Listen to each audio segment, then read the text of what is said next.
السلام عليكم ورحمة الله وبركاته. معاكم أخوكم تميم مصر. النهاردة إن شاء الله شرح كيفية عمل باسورد لأي ملف ولأي برنامج لأي حاجة. عندنا أداة وعندنا حاجة، بس من غير ما تحتاجش أي برامج. عندنا حاجة ما تحتاجش أي برامج وحاجة بتحتاج أداة. شوف اللي يعجبك. الأداة دي حجمها نص ميجا، نص جيجا، نص ميجا، نص ميجا.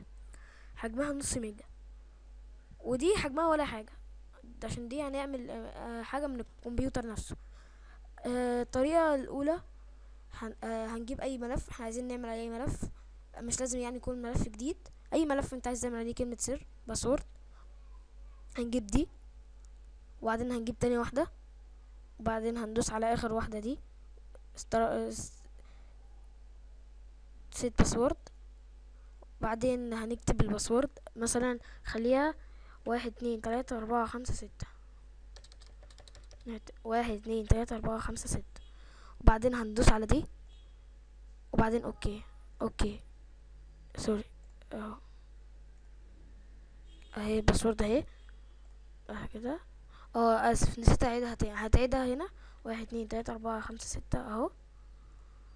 اهو.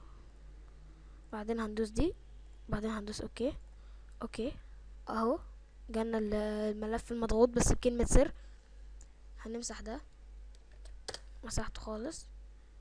نشغل ده، مش هيخش غير ما تعمل كلمة السر. كلمة السر زي ما قلنا 1 2 3 4 5 6 اهي.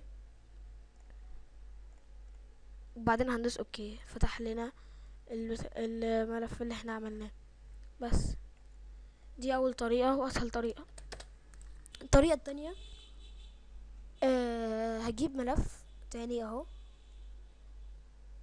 وهستخرج ده الأداة هستخرجها. دي الأداة لازم طبعا احطها جوه الملف. وبعدين هدوس على الأداة دي مرتين.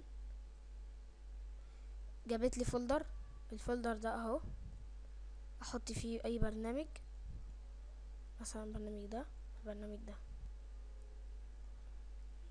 بعد ما حطيت فيه البرامج هرجع اهو، هدوس على ده. هندوس حرف قبل ما نقفل البرنامج، قبل ما نقفل الملف، قبل ما نقفل الملف اللي جوه البرامج، هندوس دي عشان نغير باسورد. هندور على الباسورد، انا اسف.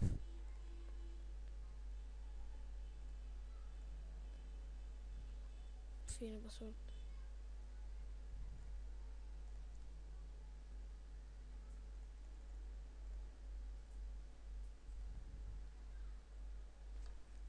فين؟ ايوه. هتلاقي كلمة احمد دي، هو ده اسم اخويا يعني، معلش، اصل البرنامج ده كان اخويا اللي عامله. المهم، هنشيل كلمة احمد ونحط اي كلمة سر انت عايزها. مثلا 1 2 3 4 5 6 7 8 9. ماشي، خليكم فاكرين 1 2 3 4 5 6 7 8 9. وبعدين هنسيف الفولدر، سيف. بس خلاص كده سيف.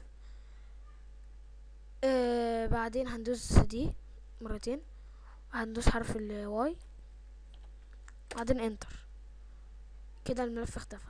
حلو اوي اهو، محدش هيعرف يفتحه غير ما يدوس كده. نجرب كلمة السر بتاعتنا 1 2 3 4 5 6 7 8 9. انتر، هيخرج لنا الملف البرنامجي. نرجع تاني اهو، حرف الواي، انتر اهو. مثلا لو حد حب يعني فضول كده وايه، ويحاول يجيب كلمة باسورد، لو عمل ايه مش هيعرف. نكتب مثلا اي كلمة اهو، اي كلمة، انتر. اسف، نص حرف الواي، انتر. نكتب اي كلمة، اي كلمة باسورد، انتر. مش هيخرج الملف ما خرجش. تاني، محاول تاني، اي كلمة اهو، انتر، الملف ما خرجش. نكتب بقى كلمة السر بتاعتنا، الباسورد بتاعتنا اللي احنا عملناها، 1 2 3 4 5 6 7 8 9، انتر، الملف هيخرج. دي طريقة، والطريقة اللي وريتها لكم كده طريقتين، طريقة ببرنامج وطريقة بدون برنامج. اتمنى من الله ان يكون الفيديو عجبكم، والسلام عليكم ورحمة الله وبركاته. كان معاكم اخوكم تميم مصر. السلام عليكم ورحمة الله وبركاته.